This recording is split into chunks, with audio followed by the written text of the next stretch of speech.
Yeah, y'all want to know who some of the biggest spenders are in NIL wise in SEC baseball? I'm just going to I go can tell you LSU is right at the top. LSU, Florida. They're the top. And you got it. Vandy's kind of different because we know kind of the scholarships up there, but whatever NIL money their athletic department's generated has gone almost 90% to baseball. So they're kind of up there too, but it's kind of different. But they're up there. So Vanderbilt, I would go Vanderbilt, LSU, Florida.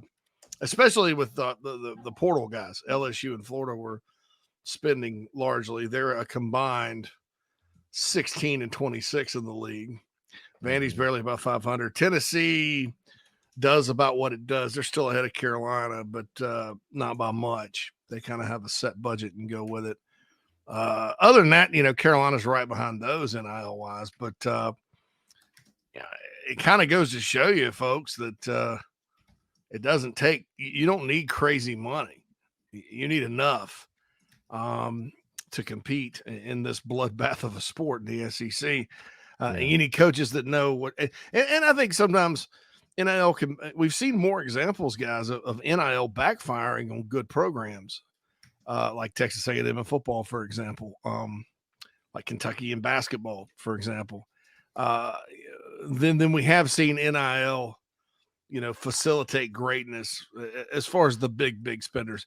There's one caveat. Miami's basketball team made the Final Four last year, and they are one of the most egregious spenders on the planet. So, so that's a caveat. But other than that, man, that's why people panic about all this stuff. They see these big numbers, and there was a 5-star O tackle on campus, and Tony reported his number was big, but it was more like we'd like to make that totally in income throughout college, and it made it a little more realistic.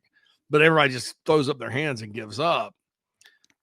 That doesn't have anything to do with winning and losing. And I'm finding, especially with this Florida and LSU baseball season this year, I'm finding that it's not always best to be the team with the most cheddar. It's not the pros where and even the Yankees sometimes don't buy a World Series champion. They used to be able to. I just don't think you can do that these days because I think just kind of the volatile nature of young people and emotions and satisfaction and work ethic and develop all that stuff. I think folks need to look at the facts as far as winning and losing goes, but before panicking over NIL. And in baseball, that's it makes me smile to see these teams struggling because I know their spending habits, having worked in the thick of baseball for 2 years, as far as the portal goes. I mean, there's some guys on their roster South Carolina couldn't even talk to because the number was just too high. Well, it doesn't mean everything, does it?